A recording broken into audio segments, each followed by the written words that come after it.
नमस्कार।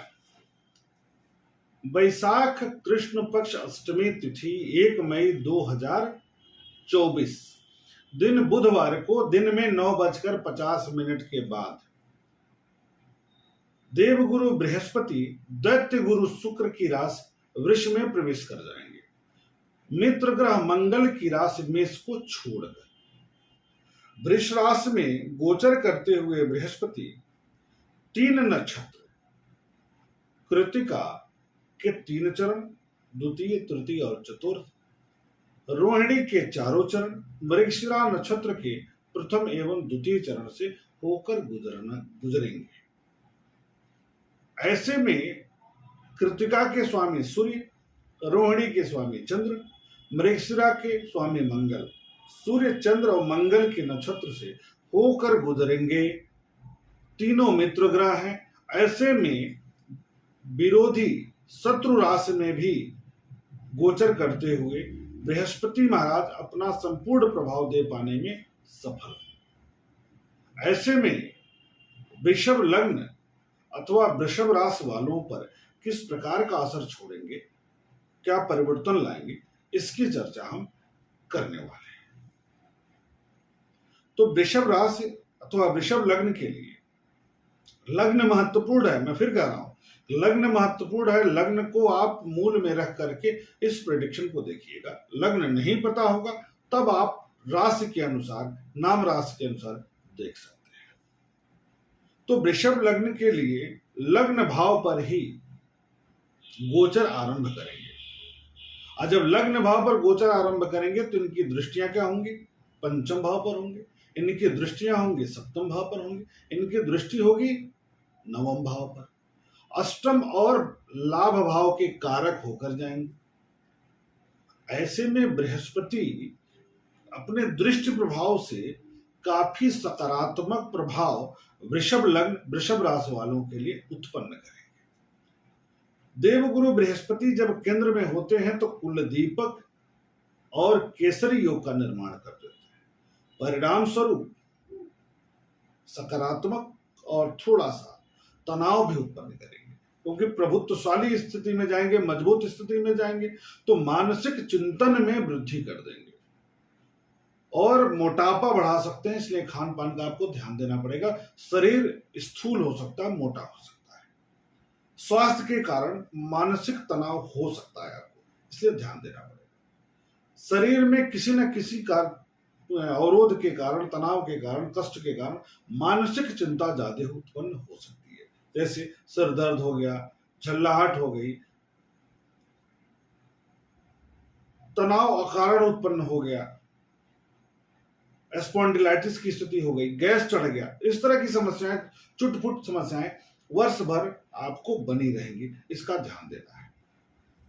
विशेष रूप से मोटापे पर जरूर ध्यान दिया जाए। अब इनकी दृष्टियां पंचम भाव से शुरू होंगी, पंचम भाव पर पड़ेगी। पंचम भाव पर पड़ेगी तो ज्ञान में विकास होगा, वृद्धि होगा, बुद्धि में वृद्धि होगा, संतान पक्ष से शुभ समाचार प्राप्त होगा, सोचने की क्षमता में वृद्धि होगा, शिक्षा के लिए सकारात्मक परिवर्तन होगा, प्रेम संबंधों में सकारात्मक परिवर्तन होगा, लेखन क्षेत्र से जुड़े हैं तो बहुत अच्छा परिवर्तन होगा, बौद्धिक क्षेत्र से जुड़े हैं तो सकारात्मक परिवर्तन होगा, संतान की प्रगति से भी आपका मन खूब प्रसन्न रहेगा। संतान की प्रगति, संतान से प्रगति, संतान के कारण किसी न किसी रूप में इस वर्ष आप प्रसन्न रहेंगे, प्रसन्नता महसूस करेंगे। अपने बौद्धिक क्षमता के आधार पर कुछ कार्य करते हुए दिखाई देंगे, आर्थिक सुधार होता दिखाई देगा, सकारात्मक होगा। बृहस्पति की दृष्टि पड़ेगी, सप्तम दृष्टि सप्तम भाव पर पड़ेगी, वृश्चिक राशि पर। मित्र ग्रह की राशि है तो दैनिक रोजगार में वृद्धि कर देंगे देवगुरु बृहस्पति। साझेदारी के कार्यों से लाभ उत्पन्न करा देंगे। दाम्पत्य जीवन में शुभता उत्पन्न कर देंगे। प्रेम संबंधों में सकारात्मकता उत्पन्न कर देंगे। व्यापारिक क्षेत्र में विस्तार कर देंगे। आय में वृद्धि कर देंगे। तो इस तरीके से धन संबंधित, जीवन साथी से संबंधित चीजों को लेकर के मन आपका प्रसन्न रहेगा, उल्लास में रहेगा। अब नवम दृष्टि कहां पड़ेगी? नवम भाव पर।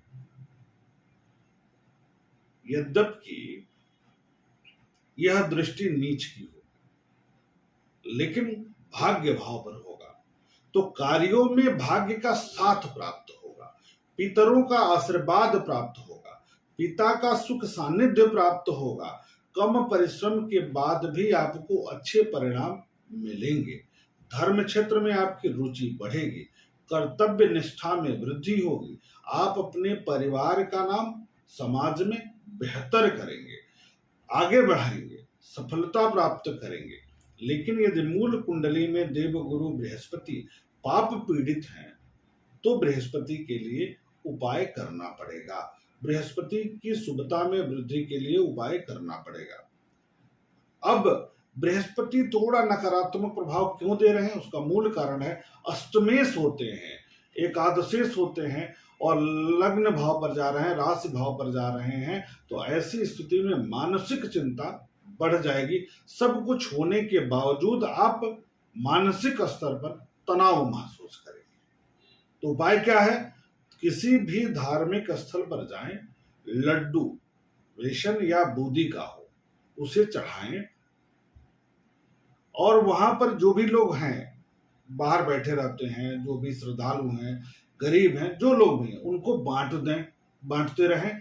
ब्राह्मणों तथा साधुओं का पैर छूकर आशीर्वाद लें, किसी तरीके का दुर्व्यवहार न करें। अगर ऐसा करेंगे तो देवगुरु बृहस्पति आपके लिए खूब शुभ फल प्रदान करने वाले हैं।